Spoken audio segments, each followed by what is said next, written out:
agradezco la generosidad. La invitación es un placer. Es un placer no solamente estar hoy con ustedes, para mí no es ningún esfuerzo, es lo que tiene de vivir lejos, pero seguir teniendo el corazón y la cabeza puesta en su tierra y en su gente. Así que bueno, lo único, les tengo que pedir muchas disculpas, no se asusten si me agarra así como un ataque de tos que me estoy muriendo, no me va a pasar nada, es simplemente alérgico y bueno, voy a hacer todo lo que no debería hacer, que es reposar la voz, hablar poco, voy a hablar mucho. Este, en realidad me habían pedido que fuese como muy conciso, muy concreto. La verdad que es un tema que me apasiona, que me enamora mucho y bueno, tenía como muchas ganas de compartirle muchas cosas, así que he optado esto es no sé, a mí me encanta ir a las ferias del libro, ¿no? Y por lo general siempre tengo poco tiempo para ir a las ferias del libro, entonces como que uno se mete y sale así como un poco atormentado. Entonces, si de acá salimos así como un poco atormentados, con un montón de cosas, ideas, preguntas, yo me voy a dar por satisfecho. Bueno, de vuelta agradecer muchísimo a la Conrad y a Hacemos Argentina por la invitación y por esta iniciativa.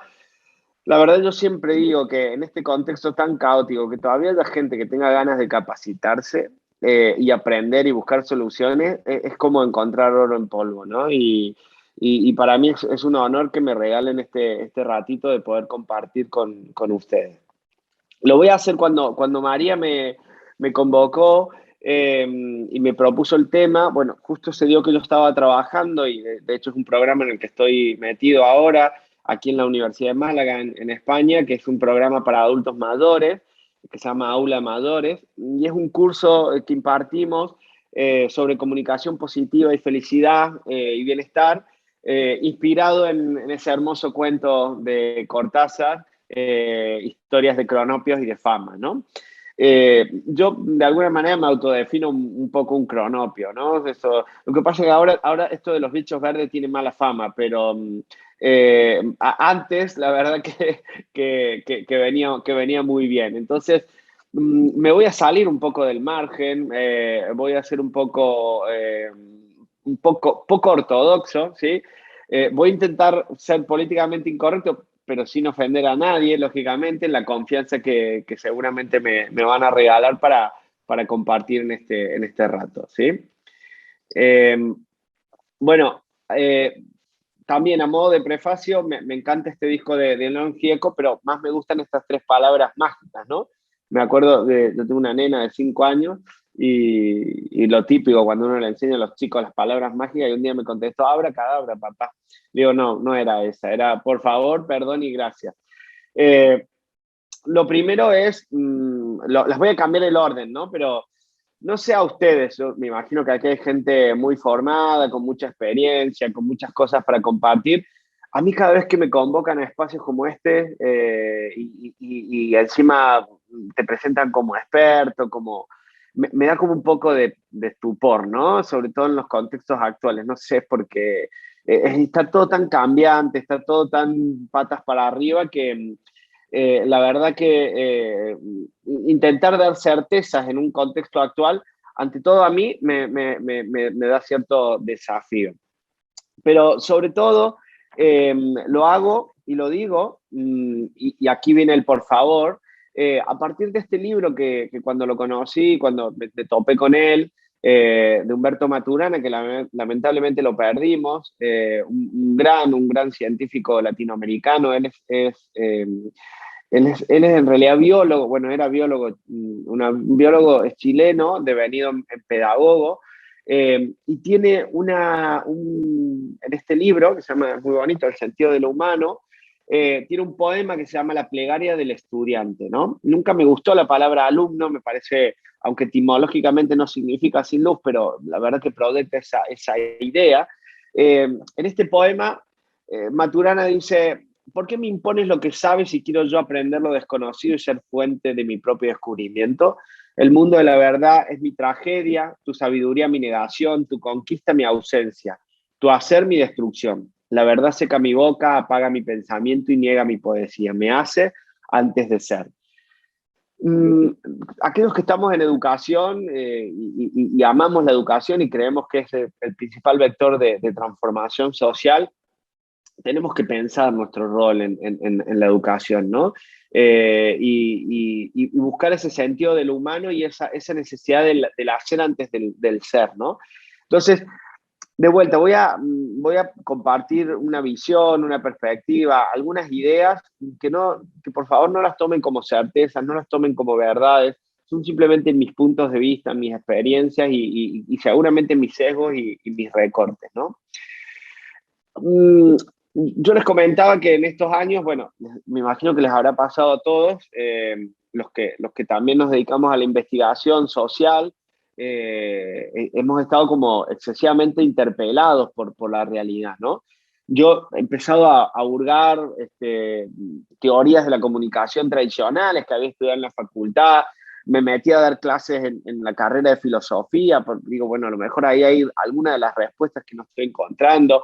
Estoy dando clases también en comunicación y salud, porque digo, bueno, a ver en qué podemos aportar. Evidentemente, por la presentación que hacía María, se darán cuenta que mi deformación viene de ese palo.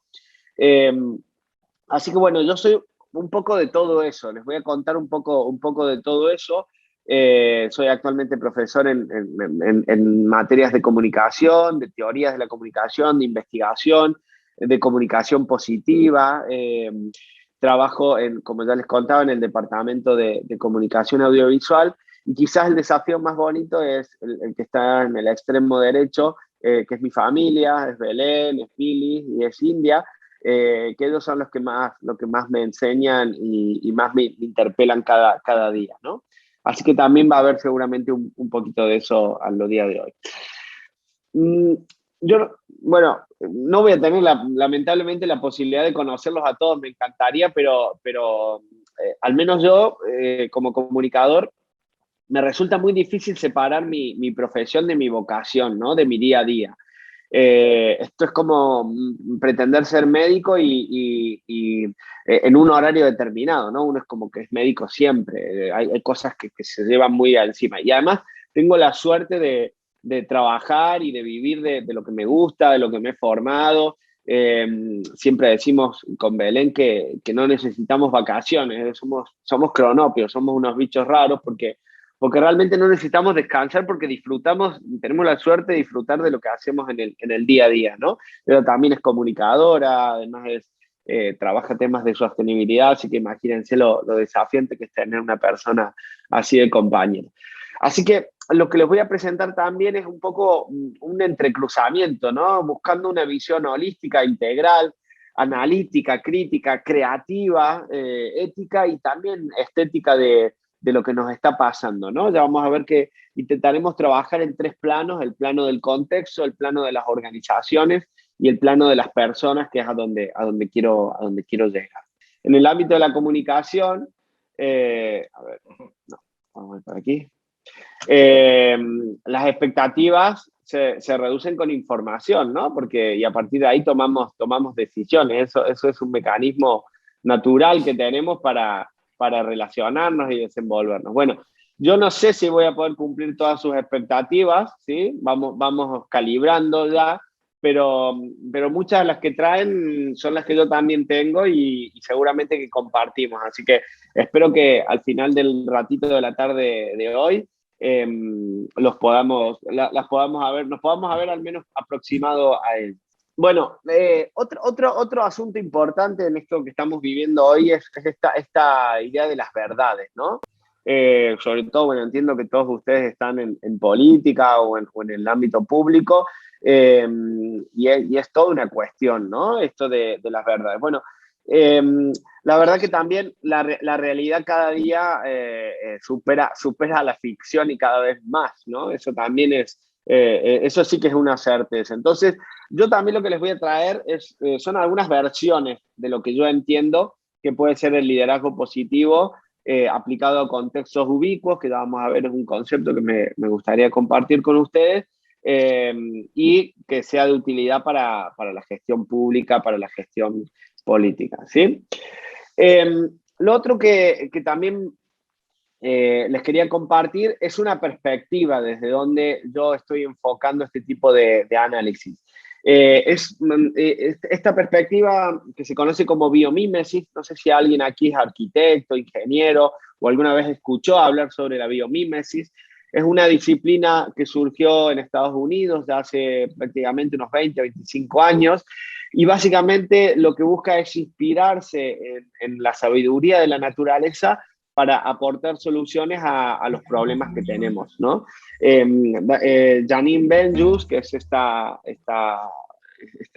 bióloga, escribió este primer libro, Cómo la ciencia innova inspirándose en la naturaleza, y es una perspectiva que cada vez se está metiendo mucho más en distintos campos disciplinares y sobre todo en el campo social.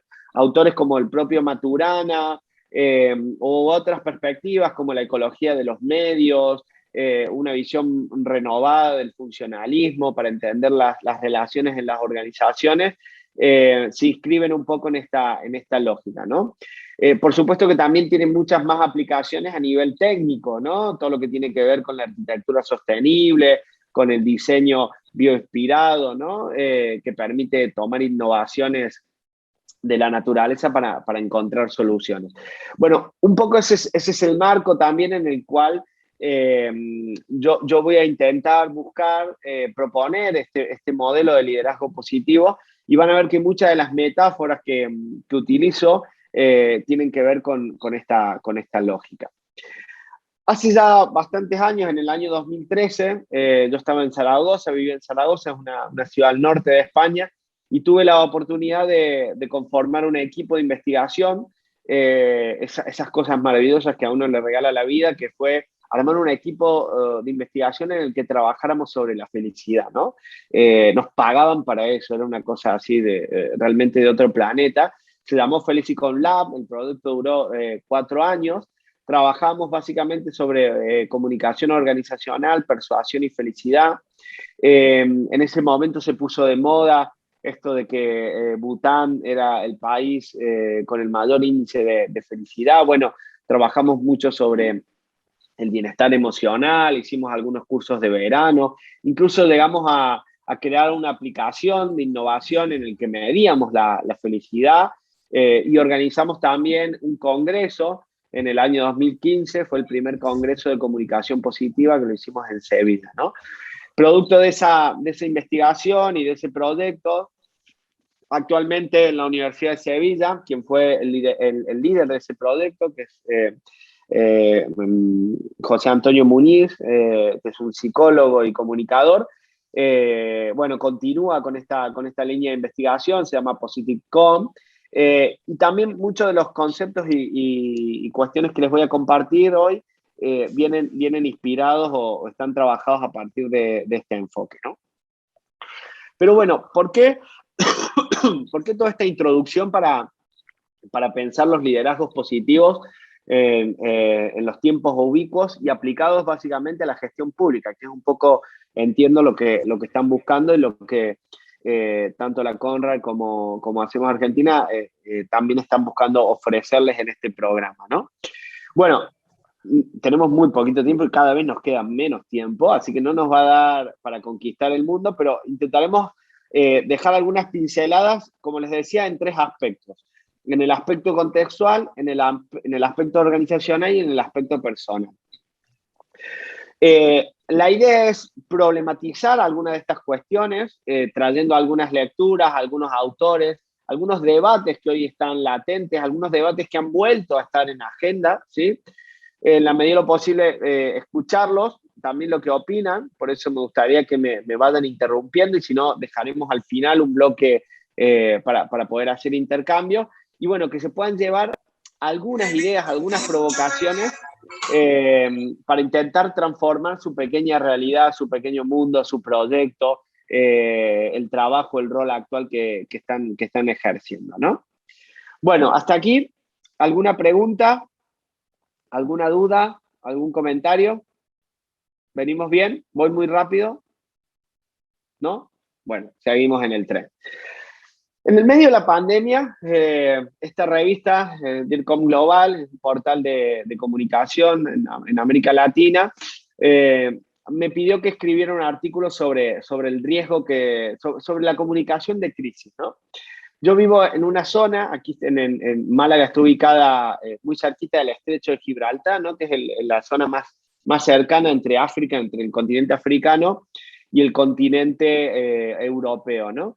Y además es muy bonito porque es una zona de paso migratorio, así que en los cambios de estación, sobre todo el paso de la primavera al verano y el otoño al invierno, es impresionante la cantidad de especies y de aves que pasan de un lado a otro, ¿sí? Buscando las temperaturas más cálidas para pasar el invierno, ¿no? Y en un avistaje que me tocó hacer unos años, ¿sí?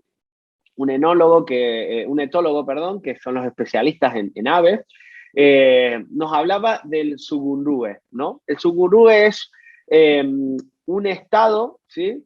De excitación que tienen las aves, ¿sí? En el proceso, en el momento justo antes de migrar, ¿no? Para los que les gusta viajar, o les gustaba viajar, o añoraban viajar, o han viajado, es un poco esa adrenalina que nos pasa justo antes cuando estamos por emprender un viaje, ¿no? Es ese estado de ansiedad, de emoción, de mezcla, de un poco de nervios, de expectativa. Eh, bueno, seguramente durante la pandemia vivimos un poco de esto, ¿no? El Sucurúe fue parte de nuestra realidad, ¿no? Es que no sabíamos a qué nos enfrentábamos, de qué se trataba, si esto iba a ser eh, una cosa muy compleja o iba a pasar desapercibido. Por supuesto que ya la realidad la conocemos todo. Y en una segunda etapa de la pandemia, en algunos casos antes, en algunos casos después, apareció otro fenómeno que es el de la procrastinación, ¿no? Ante la falta de claridad en lo que venía, en lo que podía pasar, en ese horizonte, ¿sí? Empezamos a entrar en una etapa de desgano, en una etapa de dejar de hacer, ¿no? De ir llevando la procrastinación, es como llevar hacia el último momento las prioridades, ¿no? Lo realmente importante y abrumarnos con la urgencia, ¿no?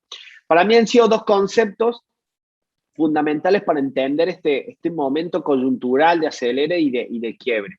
Y un poco también explica la realidad que están viviendo, que han vivido y que en alguna medida están viviendo también las organizaciones en todos los ámbitos, ¿no? No solamente en el ámbito público, sino también en el ámbito privado. Sin embargo, es un fenómeno que no es nuevo. O sea, la pandemia, y en esto coinciden mucho los expertos, aceleró muchísimas cuestiones que ya se venían vislumbrando y que de hecho hay muchísimos autores que ya lo venían planteando, ¿no? Entonces la pregunta sería, para empezar a pensar el rol de los liderazgos positivos en el contexto actual, es qué nos está pasando, ¿no? Y cuál va a ser la constante. ¿Qué le pasa a este mundo loco en el que vivimos, ¿no? Y una primera certeza a la que también estamos llegando es que efectivamente el cambio ha llegado para quedarse, ¿no? La constante va a ser el cambio, ¿no? Y la aceleración de esos cambios, las transformaciones de un modo permanente. Kino siempre lo ilustra de la mejor manera, ¿no? Y en esta viñeta, Mafalda le preguntaba a Manolito, veamos, Manolito, ¿qué es lo que no has entendido, no? Y Manolito decía, desde marzo hasta ahora, nada, ¿no? Y esto puede ser o muy agobiante o también puede ser una gran oportunidad, porque la nueva normalidad puede ser o una afirmación de aquellos que quieren mantener el status quo, hacer que las cosas no cambien, o realmente se puede transformar en una oportunidad para pensar y repensar de qué manera llegamos al momento actual, ¿no?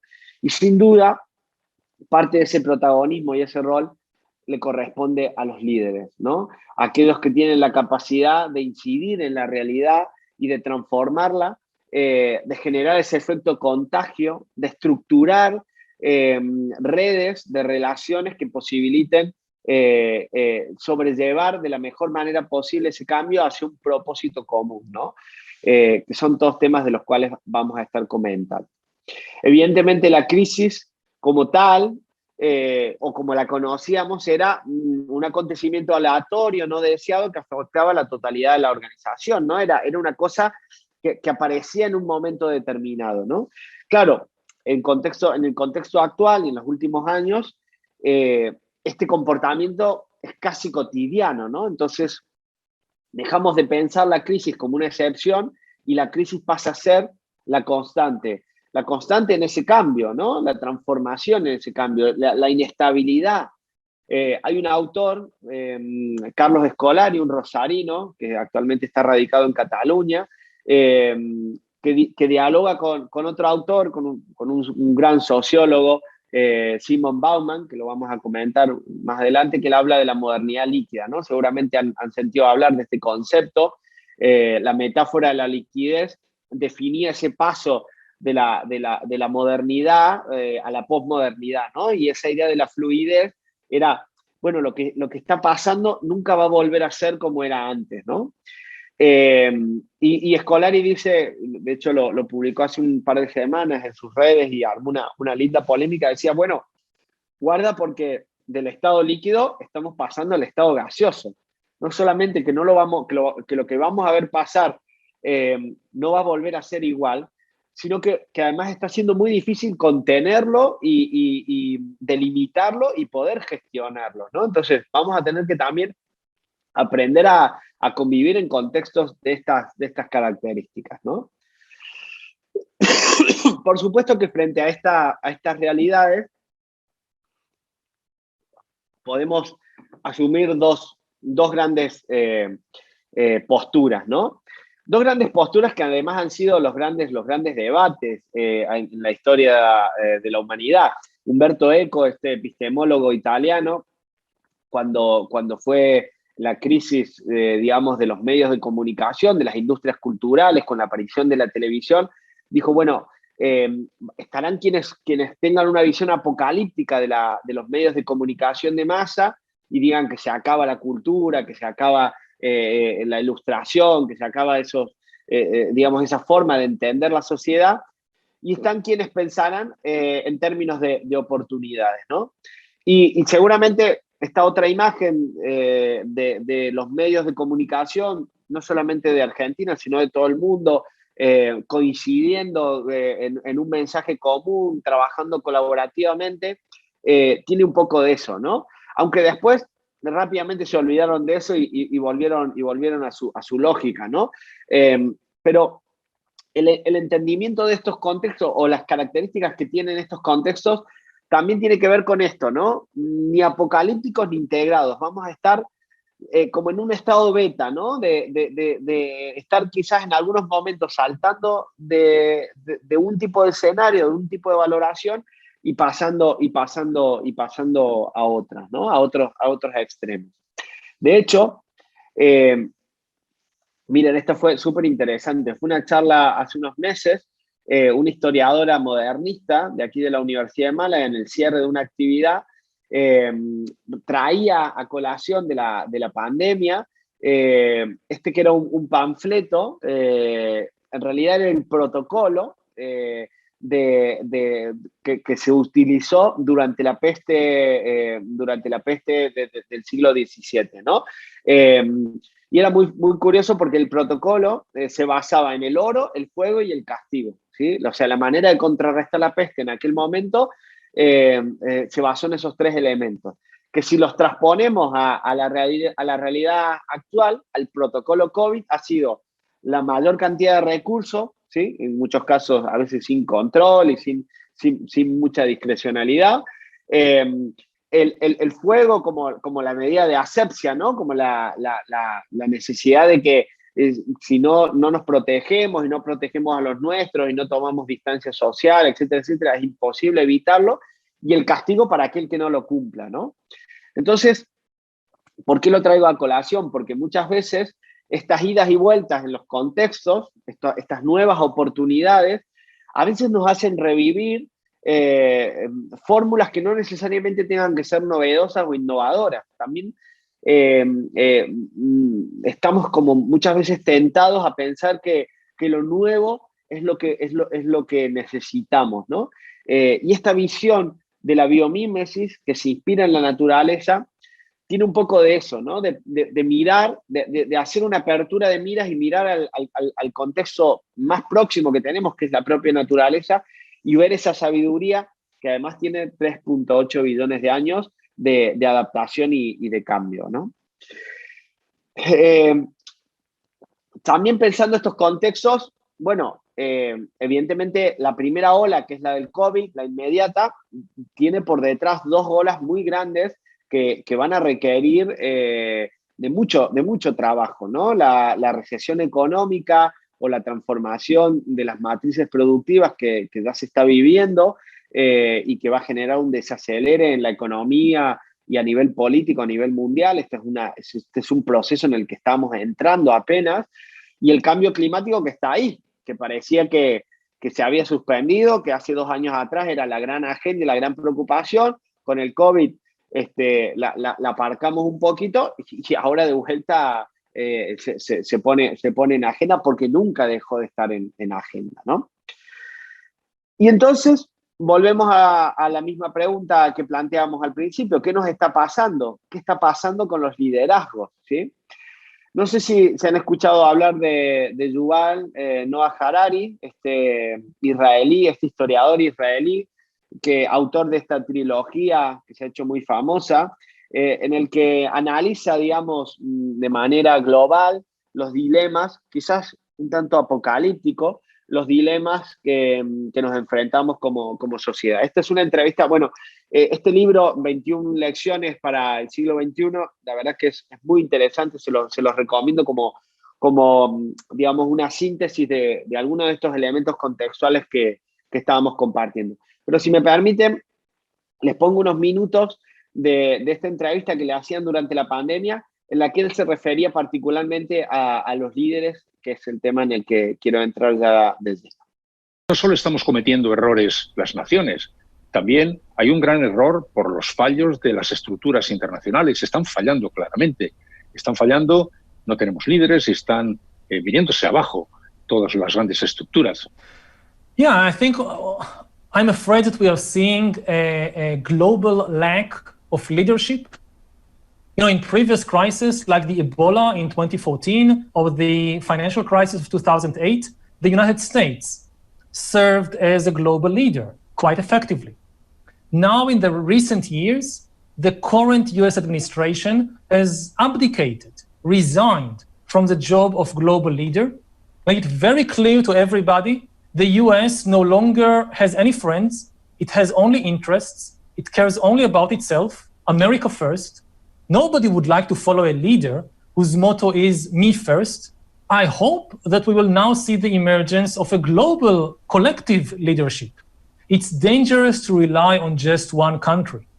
We need a coalition of the willing. Countries all over the world are willing to work together, should come together. And, you know, maybe it won't happen. Maybe we will see a continuing deterioration of the international system, and this will be a very bad thing, but it's not too late. It's not. Bueno, yo les voy a dejar todo el material, tienen los enlaces, todo, porque hay muchos vídeos que yo he tomado algunos fragmentos para introducir la discusión, pero después, si los quieren completar de ver, esta entrevista en particular se las recomiendo porque es fabulosa. Pero fíjense qué interesante lo que aporta Yuval, ¿no? Nos enfrentamos a estos desafíos sin que haya liderazgos claros, ¿no? Liderazgos internacionales. Pero claro, esto también es una oportunidad porque hay toda otra corriente que lo que está planteando en realidad es que lo que estamos necesitando no son grandes líderes globales, mesiánicos, ¿sí? Sino que más bien necesitamos líderes intermedios, líderes cotidianos, líderes de proximidad, a veces incluso con formatos de influencer, ¿sí? Ya vamos a ver algunos casos, pero que fundamentalmente traccionen hacia un propósito global, ¿no? El hecho de que no apelemos a líderes globales no significa que no necesitemos de la cooperación global para asumir estos que son los retos y los desafíos o dilemas del siglo actual, ¿no? Bueno, evidentemente hemos pasado durante la pandemia y hay muchísimos textos interesantísimos y estudios sobre los exabruptos y también sobre muy buenos casos de liderazgo, ¿no? Yo les recomiendo el caso, por ejemplo, de la primer ministra de Nueva Zelanda, el propio caso de Angela Merkel, ¿no? Y todo su proceso de transición aquí en Europa. Por ejemplo, el caso de Greta Thunberg, ¿sí? Aquí tenemos un caso de un liderazgo que no está institucionalizado porque no ocupa un cargo político, ¿sí? Es una persona que además utiliza mecanismos tradicionales de protesta frente a una problemática mundial, porque ella empezó encadenándose, ¿sí? En el parlamento de su país, podría ser, es una práctica, digamos, de activismo social de toda la vida, podríamos decir, ¿sí? Sin embargo, contextualizada en la realidad actual y en las prácticas actuales, y sobre todo muy circunscripta en las características de su generación, ha logrado un liderazgo y un movimiento a nivel mundial, ¿sí? Para poner en agenda determinadas problemáticas, ¿no? Yo no me quiero extender porque sí que tenemos poquito tiempo, pero ahí van a tener un vídeo, una de sus últimas apariciones en la cumbre del cambio climático es brillante porque además Greta lo que tiene es que su condición de Asperger hace que sea absolutamente auténtica, ¿no? Es una maravilla porque no imposta absolutamente nada. Lo que dice es lo que realmente siente y piensa, ¿no? Y también es como un prototipo de esta generación millennial que se está imponiendo, que está generando estos nuevos liderazgos, ¿no? Este autor, Ulrich Brecht, que se hizo famoso hace muchos años, es un politólogo, un filósofo alemán, con un texto anterior a este que se llamó La sociedad del riesgo, ¿no? Él anticipaba un poco lo que estaba pasando con la crisis de la modernidad y el paso a la posmodernidad. Y en el año 2015, póstumo ya, porque él falleció en el año 2017, él falleció en el año 2015, publica este texto en el que ya empieza a enfatizar estas transformaciones que se estaban viviendo, no solamente a nivel contextual, sino fundamentalmente a nivel organizacional y a nivel de liderazgo, ¿no?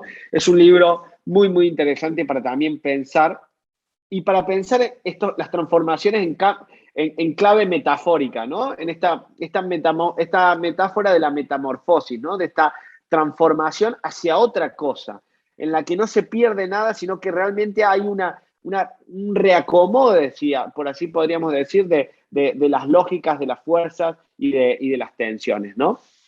Mencionábamos recién a Bauman y la modernidad líquida, ese paso, digamos, con la caída del muro en el que explicaba, digamos, esta lucha de ejes, ¿no? En la que muy claramente se veían los bandos, a este paso, a esta idea de la fluidez de la realidad, ¿no?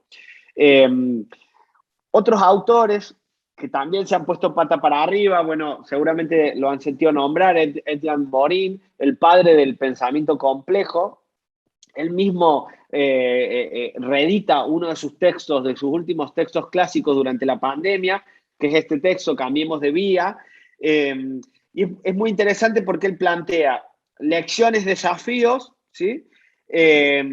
Y todo el énfasis que pone en lo que se viene se lo atribuye básicamente a los liderazgos políticos, ¿no? O sea, pone en valor, es un texto muy finito, muy fácil de leer, pone en valor el liderazgo político como un actor de cambio, pero además un liderazgo de tipo cercano, proxémico, un liderazgo territorial, ¿no? Estos que se han denominado los líderes intermedios, ¿no? Como parte de la solución, ¿no? ¿Sobre qué incidir? Porque otro aspecto importante de estos nuevos liderazgos es cómo elegir esas agendas, ¿no? A mí Walter Isaacson también es un autor que me gusta mucho, yo lo conocí, bueno, recién lo ponían por ahí, creo, en el chat, no sé por qué fue, pero él fue CEO de la CNN, o sea, fue director de la CNN, y se hizo famoso porque empezó a escribir biografías de grandes personalidades, entre otras, la de Steve Jobs, bueno, la de Einstein, la de Leonardo da Vinci, y actualmente uno de sus últimos textos es la biografía de la Premio Nobel de Química, la Jennifer Doudna, ¿no? Sobre el código de la vida. Pero ¿por qué lo traigo a colación? En un artículo de hace un par de semanas, de meses en El País, Walter Isaacson decía, en el mundo contemporáneo lo van a definir tres conceptos: el átomo, el byte y el gen, ¿no? Y tiene que ver con las tres grandes revoluciones, la revolución atómica, ¿sí? Sobre todo en el uso de la energía, la revolución informática y la revolución que hoy estamos viviendo, que es la revolución genética, ¿no? Básicamente, toda la polémica y el campo de trabajo sobre el transhumanismo y el poshumanismo, que el que le interese, se lo recomiendo porque es un mundo apasionante, tiene que ver con esto, ¿no? Con la manera en la que vamos a pensar y sobrellevar los desafíos, y son los temas en los que los nuevos liderazgos, también los liderazgos intermedios, se tienen que meter, ¿no? El Economic hace un par de meses, todos los años lo hace, genera un documento con los escenarios para el año siguiente, ¿no? Esta edición, la edición pandemia, fue muy, muy interesante, lo recomiendo, ahí tienen un enlace con una recensión, plantea 21 puntos en los cuales el mundo se va a reconfigurar, ¿no? Son las cosas que estamos viendo, las transformaciones que estamos viendo a nivel educativo, a nivel social, a nivel político, etcétera, etcétera, ¿no? Y por supuesto la agenda global, la agenda de los ODS, ¿no? Por aquí pasa el análisis de los contextos y las transformaciones de las organizaciones. Por aquí pasa el desempeño de los nuevos liderazgos a los cuales tenemos que atender, ¿no? Ahora bien, yo planteaba esta idea del contexto con un concepto de la ubicuidad, ¿no? La ubicuidad es un concepto que apareció ya hace algunos años y tiene que ver con las dimensiones de tiempo, de espacio y las personas que intervienen en una relación, ¿sí? Pasó con la revolución digital, con el actual momento que estamos viviendo, que estas tres dimensiones que siempre han sido claves para la gestión de cualquier proceso, incluso para la gestión pública, que es el control del tiempo, del espacio y de las relaciones de las personas, el control en el sentido, digamos, entre comillas, no el control coercitivo, sino la capacidad de poder gestionar esos elementos. Con la revolución digital se vio absolutamente desdibujado, ¿sí? Entonces el concepto de ubicuidad aporta esta idea de contextos cambiantes, de contextos en constante transformación, esta idea de que cualquier persona, en cualquier momento y en cualquier lugar se puede relacionar, ¿sí? Y esto agrega un elemento a los nuevos liderazgos y a las capacidades de gestión muy, muy interesante, ¿sí? Porque ha puesto patas para arriba, ha diversificado totalmente las formas de gestionar las relaciones entre las personas, la manera en la que construimos redes de relaciones, la manera en la que influimos en esas redes de relaciones. Y además estamos en un proceso de transformación, todavía no hay soluciones, todavía no hay lecturas acabadas o modelos cerrados sobre cómo actuar. Con lo cual los nuevos líderes no tienen que tener miedo de entrar en un proceso de transformación y de cambio, de ensayo permanente, lo que se ha llamado el work in progress o el estado beta, ¿no? De hecho, las nuevas generaciones se sienten mucho más cómodas en procesos de ensayo constante, ¿no? Y ese es un componente fundamental también de los líderes positivos, de los nuevos líderes en los contextos actuales. Es algo que autores como el sociólogo Manuel Castel ya habían anticipado hace bastantes años. Manuel Castel actualmente es el ministro de Universidades de España, es una mente privilegiada, uno de los sociólogos más citados hispanohablantes, y él se hizo famoso por una trilogía de textos que se llamaba La Sociedad Red, ¿no? La Sociedad de la Información, e introdujo el concepto de la Sociedad Red. Y él decía, el mundo que se viene es un mundo de relaciones, ¿sí? Relaciones que van a interferir en el poder, en el ámbito del poder, en el ámbito laboral, en el ámbito social, y que evidentemente hoy lo estamos viviendo en carne propia. Bien, ya para ir entrando en el segundo bloque, hablemos un poquito del cambio en las organizaciones. ¿Sí? Hay una mano levantada por ahí. ¿Cómo venimos hasta aquí? ¿Se va entendiendo? Sí. Patricia. Yo tengo una... Sí,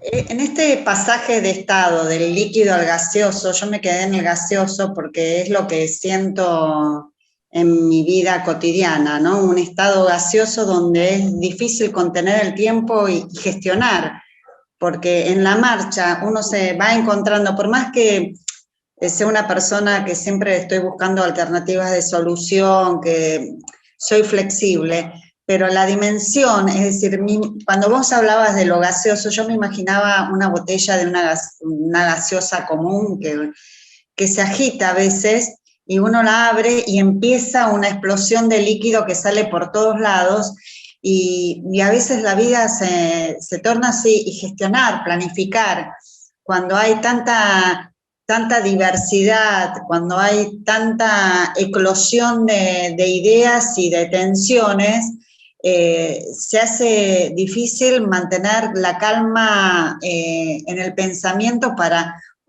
reflexionar sobre el tiempo que estás viviendo, el aquí y ahora. Totalmente coincido. No tengo la solución, lamentablemente, pero el ejercicio que vos acabas de hacer de análisis es un poco a lo que en principio los intento llevar, ¿no? Lo primero que tenemos que hacer es ser conscientes de esta transformación y de este cambio y de entender, ¿sí?, que es un proceso evolutivo al cual hemos llegado, ¿no? Que no es una cuestión azarosa ni que ha llegado por arte de magia o que la pandemia trajo, ¿no? Sino que son procesos que ya se venían gestando, que ya se venían pensando, ¿sí? Y que de hecho también hay modelos o ensayos, ¿sí?, que se están trabajando sobre cómo sobrellevar este tipo de cuestiones, que es un poco a donde quiero llegar con el final de la charla. Pero coincido 100%. Y más te diría, la idea de gaseoso es un poco más allá, no es la gaseosa en términos de la ebullición, ¿no?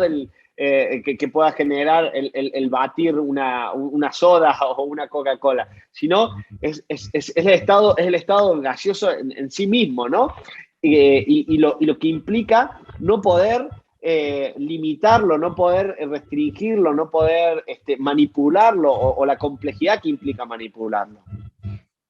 No sé si hay otra mano por ahí. Sí, Lorena. Hola, buenas tardes. Bueno, yo cuando ella dijo gaseosa me hizo un shock y decía, bueno, puede ser algo como, por ejemplo, el manejo de la información. Vamos a los medios y están atrasados, o sea, si vos lees Twitter, en Argentina, por ejemplo, en lo que es política, Twitter está adelantado hasta los propios políticos, ¿no? Ha anticipado cosas y acontecimientos, las personas analizando los contextos sociales, políticos, y analizando a los mismos políticos que hacen política, ha anticipado hechos que hoy están aconteciendo. Por ejemplo, para citar un ejemplo actual, lo que Lilita Carrió está diciendo hace 2 días, nosotros ya lo habíamos anticipado en marzo de que eso iba a pasar. Eso también me parece que es lo gaseoso, es anticipar, quedarte, dejarlo ahí y se evaporó y después cae, ¿no? Es como que es lo gaseoso está en movimiento constante, lo líquido fluye y lo gaseoso está en movimiento, tiene otro tipo de movimiento, ¿no?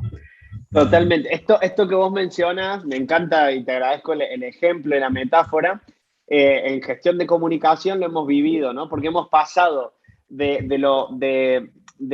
un modo de discurso unidireccional, descendente, el típico sermón, ¿no?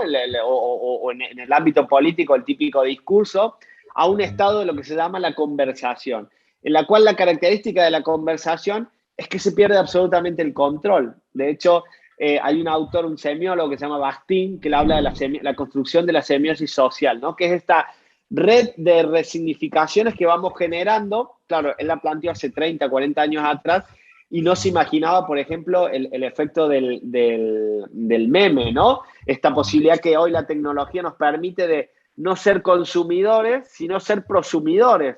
Tomar un elemento, una imagen, una noticia y valernos de las herramientas y de los medios para resignificar ese contenido y compartirlo y darle otra intencionalidad y generar otro proceso de comunicación. Esa es una constante también y requiere todo un esfuerzo y todo un trabajo por parte de los equipos de comunicación, por ejemplo, que es de qué manera sobrellevar y gestionar la conversación y el caos o la característica gaseosa que la conversación tiene en la actualidad. efectivamente.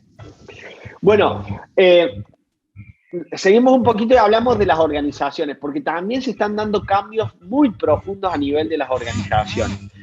Jean Tirole, que es premio Nobel de Economía de hace algunos años, introdujo el concepto de la economía del bien común. Es un texto, un tocho interesante. Él no era divulgador científico, esta es su primera obra de divulgación científica, pero pone en valor la necesidad del concepto del bien común. Un concepto que además en el ámbito político siempre ha sido preponderante, pero que muchas veces se lo deja un poco al margen, ¿no? Y lo curioso es que son hoy las organizaciones del sector privado las que se están apropiando de ese concepto, ¿no? Hay otros autores como Gunther Pauli. Gunther Pauli fue el redactor del Club de Roma, que es la antesala de lo que hoy conocemos como los ODS. Fueron primero los objetivos del milenio, luego pasaron a los ODS, y él habla de la economía azul. La economía azul es una economía no basada en el mar, que también es otro concepto, sino que es una economía basada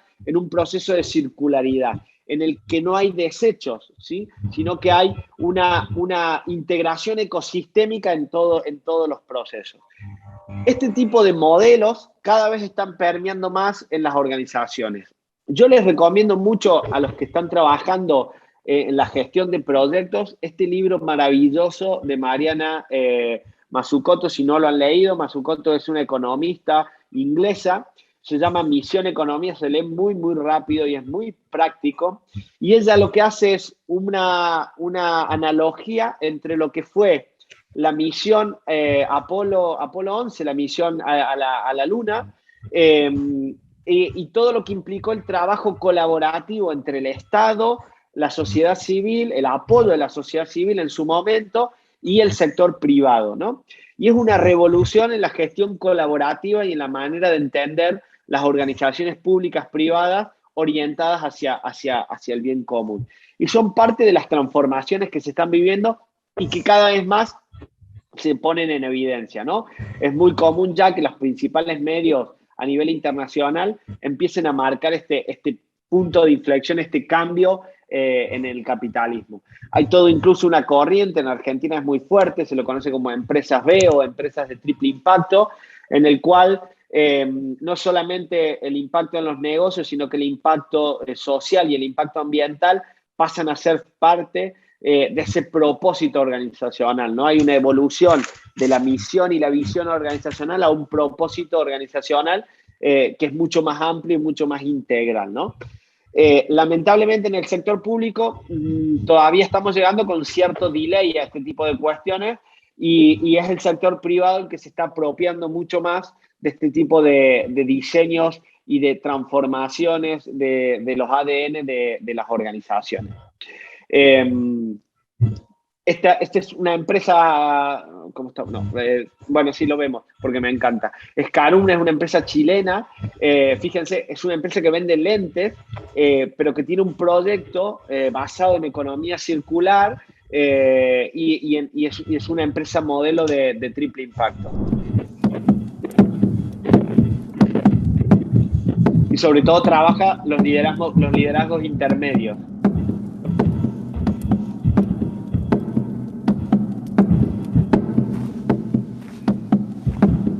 What would the world look like if we understood that we are all nature? How would we look at other species? How would we relate to the world around us? How would we define success? What would companies be like? How would we conceive innovation? How would we create the products we use? What would the world look like if we actually felt that we are all nature? This is a question we're committed to ask ourselves every single day. This question has led us to fascinating new roads. From listening and learning from indigenous cultures that have been here for longer than we can imagine, to observing and learning from the wisdom of nature itself. It has led us to working towards a conservation of nature through the work with local communities, transforming waste into a source of income for rural entrepreneurs, which in turn they use as seed capital to start their own micro-businesses, empowering their families and community. It has brought us into turning natural, noble, and recycled materials into high-quality products that can serve as a symbol of a different way of looking at the world, while helping us fund long-term projects that can empower hundreds and even thousands of people in creating opportunities for regenerating the local economies and protecting natural landscapes. It has taken us to be inspired by so many incredible people from different parts of the world that are daring to transform their own realities by pursuing their own passions. What would the world look like if we understood that we are all nature?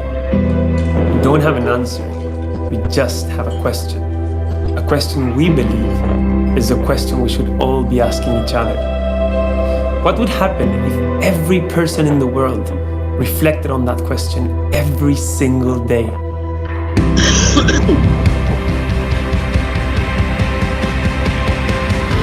Let's find out together. Let's remember what it means to be human, what it means to be nature. Let's work together into creating new possibilities. Let's share our love for the planet. Let's share our love for nature. Let's be one with nature. Let's look at the world from a different point of view. Insisto, venden gafas, pero claro, ¿cómo las hacen? Empoderan a productores, a pescadores, ¿sí?, de la zona de Patagonia, que junten residuos, esos residuos los procesan y con eso generan la materia prima y recirculan todo. Bueno, después hay todo un proceso, parte de las ventas vuelve a esas comunidades locales, porque el objetivo es que dejen de vivir de esa recolección de residuos y realmente se empoderen en lo que necesitan, ¿no? Todo un modelo de circularidad y de economía azul basado en la naturaleza, basado en una visión distinta de las personas, basado en la colaboración y basado en otros liderazgos. Esto es lo que está pasando, esto es lo que se está empoderando, esto es lo que está surgiendo, un movimiento, el de las B Corp, por ejemplo, que está teniendo muchísima potencia a nivel mundial, ¿no? Y son pequeñas revoluciones silenciosas que empiezan a aparecer en nuestros alrededores. Llegamos al último bloque, que son las personas, ¿sí? ¿Qué está pasando con las personas? ¿Qué está pasando con las relaciones de las personas? ¿Y por qué son tan importantes los líderes intermedios, ¿no? Lo primero que tenemos que romper es esa lógica, que lo comentábamos recién, gracias a la valoración que hacían ustedes, esta idea lineal de las relaciones, ¿no? Ese modelo comunicativo que mal nos han enseñado y mal hemos aprendido, creyendo que es simplemente una mera transmisión de mensajes, ¿no? Y que además en el ámbito público, a mí me tocó, yo fui durante 4 años director de comunicación del municipio de la ciudad de Córdoba, y no vean cuánto de esto había, ¿no? Esta idea lineal de pensar, de estar todo el día diciendo cosas, pero no escuchando, ¿no?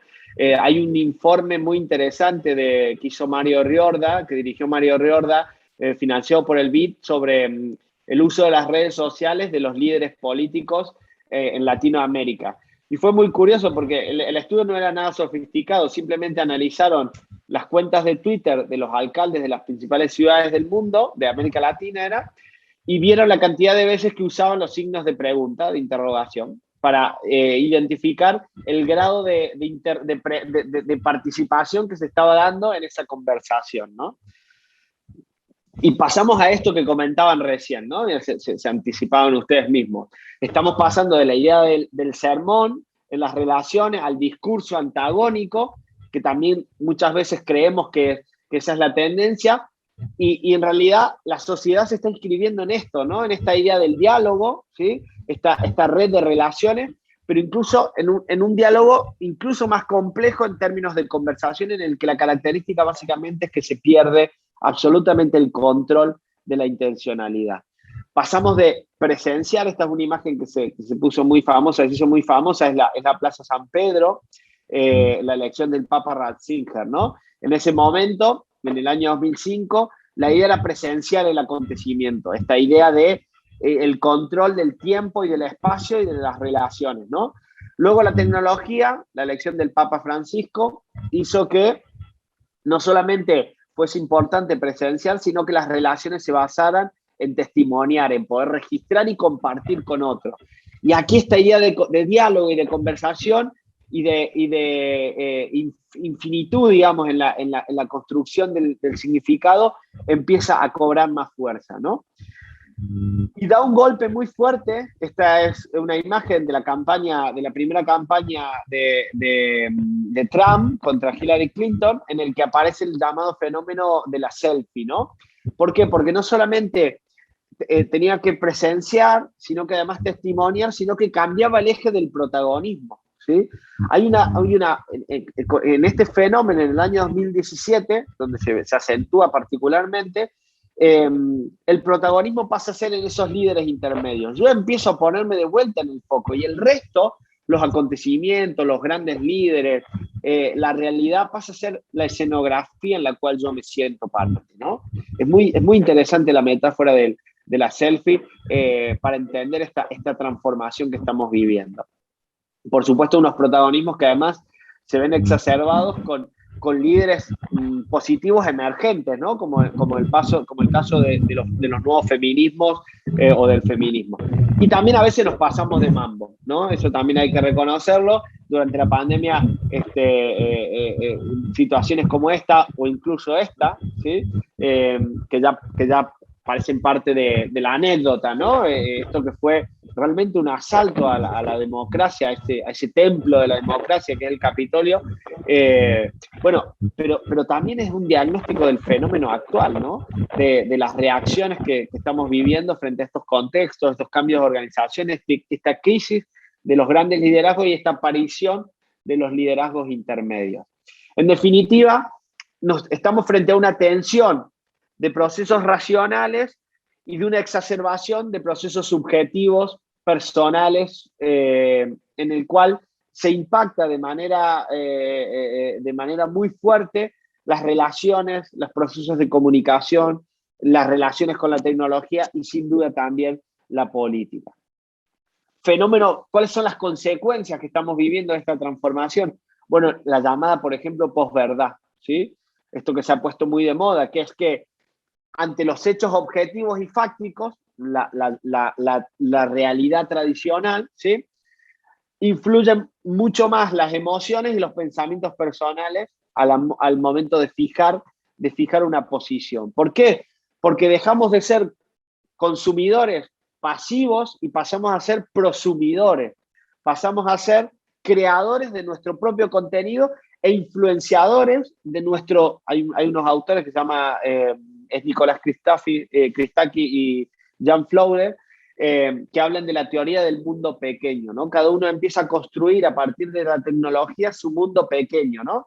Piénsense ustedes interactuando con sus grupos de WhatsApp. Seguramente no es lo mismo lo que comparten con el grupo político, con el grupo de trabajo, con el grupo de la familia, con el grupo de los amigos, con un grupo ocasional que surja, ¿sí? Ustedes mismos van gestionando las relaciones y sus redes de relaciones y la intencionalidad que vamos construyendo, y eso se ve sumamente acelerado por la tecnología y los procesos de cambio que estamos viviendo, ¿no?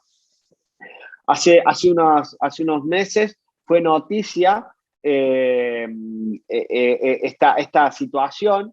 Elon Musk, que es, estos nuevos magnates que tenemos, cambió la biografía de su Twitter, la descripción de su biografía, y simplemente puso la palabra Bitcoin.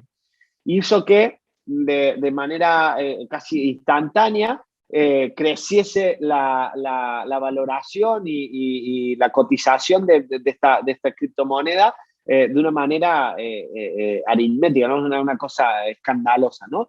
Digo, estos son los procesos del día a día, ¿no? De hecho, los últimos estudios dicen que el 70% de las decisiones de compra y venta en la bolsa están tomadas por algoritmos, ¿no? O sea, por ejemplo, la inteligencia artificial también está empezando a dar paso a soluciones y a nuevas maneras de gestionar estas realidades, ¿no? Y a esto es lo que quería llegar, y ya para empezar a cerrar y a tener algunas ideas finales, ¿no? Estamos ante una nueva visión de lo que normalmente conocíamos como las tecnologías de la información y la comunicación. Carmen Marta Lazo y José Antonio Gabela son dos investigadores de la Universidad de Zaragoza que han creado este concepto de TRIC, que es el factor relacional y la educomunicación, en el que están poniendo sobre relieve la dimensión relacional de la tecnología y los medios de comunicación a partir de lo que llaman los líderes intermedios, ¿no? Estos que también se los conoce, digamos, como influencer en muchos casos, digamos, por sus actuaciones, ¿no? Por supuesto que no es un concepto nuevo, es un concepto que autores como Roycott ya plantearon en este texto del año 2002, en el que empezaban a reseñar estos movimientos, estas multitudes inteligentes que se empezaban a organizar en torno al 15M, a la primavera árabe, al Me Too, todo este tipo de manifestaciones espontáneas, ¿no? al encuentro de los viernes por el cambio climático, y que digamos, mostraban una forma distinta de construir relaciones y de gestionar los problemas de la vida cotidiana, ¿no? Este es el texto de Christakis y de Fowler, que les decía sobre conectados, y aquí desarrolla la teoría del mundo pequeño, ¿no? Es la manera en la que construimos las redes de relaciones, ¿sí? Las redes sociales antes de que sean digitales, y de qué manera nos influimos, ¿no? Y es un poco este mecanismo o esta forma de entender nuestro comportamiento, por ejemplo, en Facebook o fundamentalmente por ahora, por ejemplo, en los grupos de WhatsApp, ¿no? Otro aspecto interesante de estos nuevos liderazgos es la llamada dieta informativa, ¿no? Adriana Amado Suárez, la comunicadora esta que se ha puesto muy famosa en Argentina, ella trabaja mucho el concepto de dieta informativa, ¿no? De sesgo en la dieta informativa. ¿Por qué?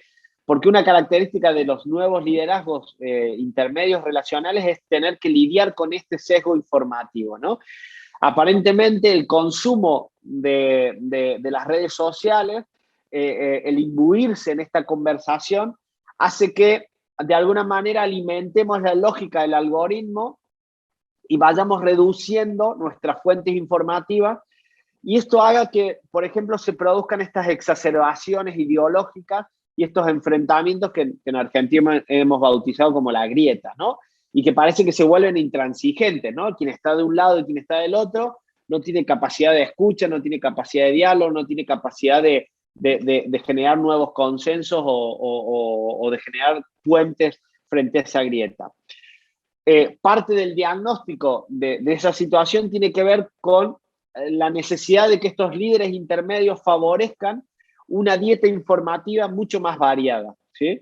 Que no se limite a lo que va generando el propio algoritmo y el consumo que nosotros hacemos de las redes. Imagínense, si ya de por sí el algoritmo nos va diciendo lo que queremos escuchar, pero además nosotros vamos quitando seguidores, silenciando posturas críticas, seleccionando determinadas fuentes de información, lo que estamos haciendo es generando ciudadanos informados, mucho más radicalizados, ciegos ante la realidad, más que ciudadanos informados con un nivel de conciencia, ¿sí? Y de control y de dominio de la realidad mucho más amplio y mucho más abierto, ¿no? Entonces, este es otro elemento interesante y parte de esas respuestas que de alguna manera estábamos planteando recién. Otro aspecto fundamental es pensar la dimensión del bienestar. Y aquí ya nos vamos a meter ya a quizás la condición más humana de los líderes positivos y los nuevos líderes, ¿no? Martin Seligman, que se los recomiendo, seguramente lo han escuchado, es el padre de la psicología positiva. Ha trabajado diversos modelos, entre ellos el modelo PERMA, para poner en valor no solamente la felicidad, digamos, efímera, ¿no? La llamada felicidad eudaimónica, sino la felicidad que tiene que ver con aquello que nos lleva a trascender, aquello que nos lleva a tener un propósito, aquello que nos lleva a realizarnos a partir del intercambio y la realidad, ¿no? Que es un concepto que viene creciendo muchísimo, que es el concepto de bienestar, y que hay campos, digamos, como el de la comunicación, que también lo están apropiando, ¿no? De hecho, hay toda una revolución en el ámbito, por ejemplo, de los recursos humanos, y existen países, por ejemplo, Colombia y Chile, en el que ya hay departamentos de felicidad o departamentos de gestión de bienestar, y que están potenciando muchísimo el valor de las personas, ¿no? Esta visión hiperoptimista de lo que las personas tienen para aportar a la realidad organizacional, ¿no? A mí hay otro autor que me gusta mucho, que es Borja Vilasecas, que ha basado, por ejemplo, estos modelos de transformación personal y de liderazgo, por ejemplo, en herramientas como el eneatipo, o el eneagrama, en realidad, que también se los recomiendo para el que los conoce, volverlo a revisar, pero es una herramienta muy interesante para trabajar competencias y habilidades vinculadas a los liderazgos positivos. Para mí hay dos libros que han sido absolutamente fundamentales en este cambio de visión de los líderes intermedios, del paso de los grandes líderes mesiánicos a los líderes intermedios o los líderes positivos. Uno de ellos, que ahora se ha puesto de moda porque en realidad lo asocian al Papa Francisco, pero en realidad es un libro que no tiene nada que ver con Bergoglio, es un libro de Chris Lowney, fue un sacerdote jesuita que dejó la orden y se volvió líder del banco se me ha ido el nombre, del Morgan Friedman, no, Morgan Friedman, este es el actor, se me ha ido ahora la... JP Morgan. Eso, exactamente. Y él cuenta en este libro, que se llama El liderazgo al estilo de los jesuitas, las mejores prácticas de una compañía de 450 años que cambió el mundo, de qué manera la transformación personal, ¿sí? En términos de propósito, de bienestar, de disciplina, le posibilitaron a él liderar, o le ha posibilitado a la compañía de Jesús perdurar como empresa, entre comillas, a lo largo de la historia, y cómo a él le permitió trasladar ese modelo a, por ejemplo, una compañía dedicada a la banca internacional, ¿no? También de Borja Vilaseca, les recomiendo, yo no sé si se consigue en Argentina, pero seguro está en internet, y si no me lo piden y yo se los hago llegar, este texto que se llama, es muy cortito, El Principito se pone la corbata. Es la historia, es su propia historia, es una autobiografía novelada de este periodista, en el que cuenta también su historia de transformación personal hacia un liderazgo positivo. Hay otros autores, me gusta mucho, lo que pasa es que este libro no se consigue en español, está solamente en inglés, Amar Charani. Hay por ahí un par de webinars de él muy interesantes, que trabaja el concepto de propósito aplicado también a nivel personal. Transforma tu vida y transforma el mundo, ¿no? Como un cambio, digamos, fundamental en este proceso de liderazgos intermedios o de nuevos liderazgos. Les dejo por ahí algún enlace. Y bueno, algunas claves para pensar, digamos, estos nuevos liderazgos. Primero, la necesidad de tener un propósito. Segundo, la necesidad de desarrollar una visión y capacidad técnica. Tercero, la visión política. Es fundamental tener una visión política, es tener un proyecto ideológico, ¿sí? De vida, de forma de entender las soluciones que necesita la sociedad o el mundo que nos rodea o nuestras circunstancias, ¿no? Generar y desarrollar, y permítanme la humorada, equipos de alto rendimiento, ¿no? Es fundamental que los nuevos líderes, los líderes positivos, necesitan equipos de alto rendimiento, porque este nivel de exigencia, estos contextos y estas transformaciones organizacionales son muy agotadoras, cansan mucho a cualquier liderazgo. Les recomiendo una serie de Netflix para los que son, que es Borgen, si no la han visto, y si la han visto, bueno, sabrán de lo que les hablo, que tiene que ver con esto, ¿no? Con la necesidad de formar equipos, con la necesidad de conciliar la vida personal con los proyectos institucionales, con los proyectos de liderazgo. Necesitamos equipos que además de esos equipos de alto rendimiento sean equipos multidisciplinares. Esta idea del líder mesiánico, rompe la idea de un sabelotodo, de un todólogo, ¿no?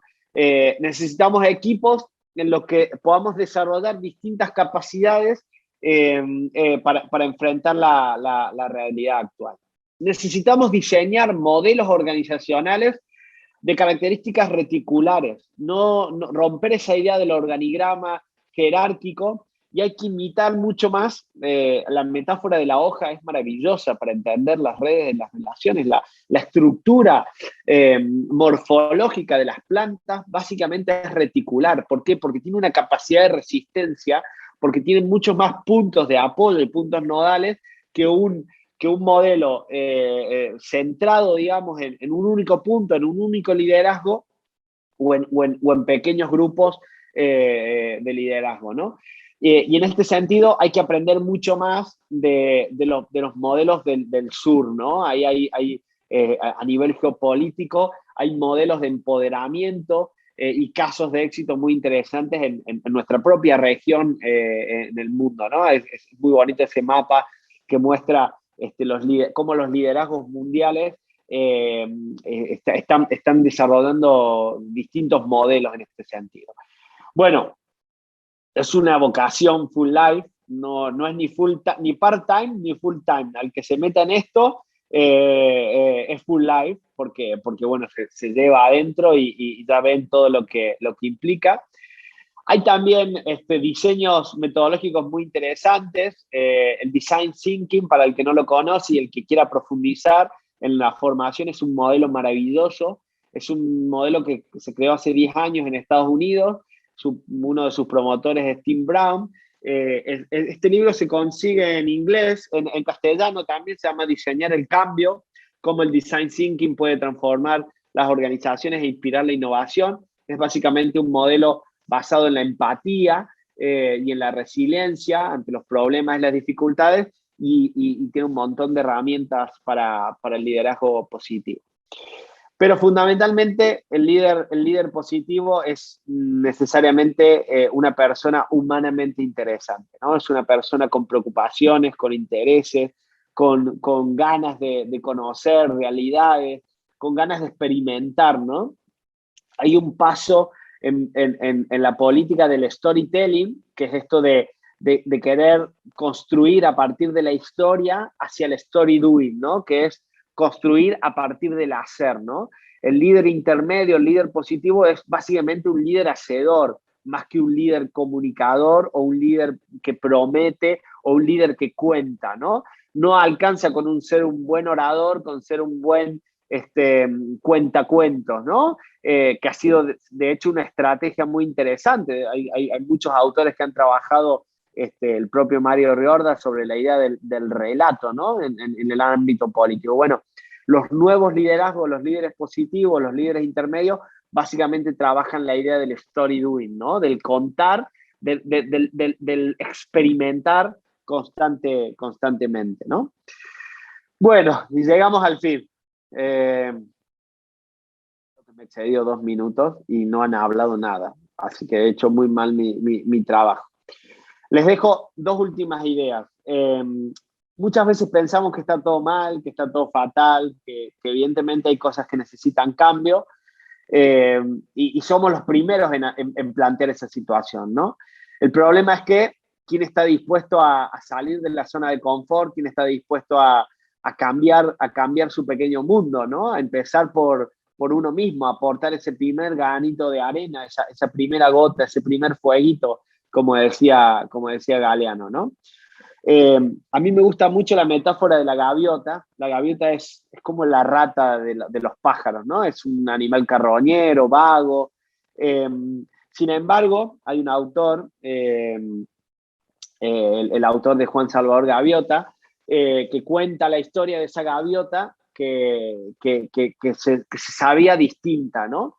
Esta foto es real, esta foto fue también de aquel día histórico de la elección del Papa Francisco.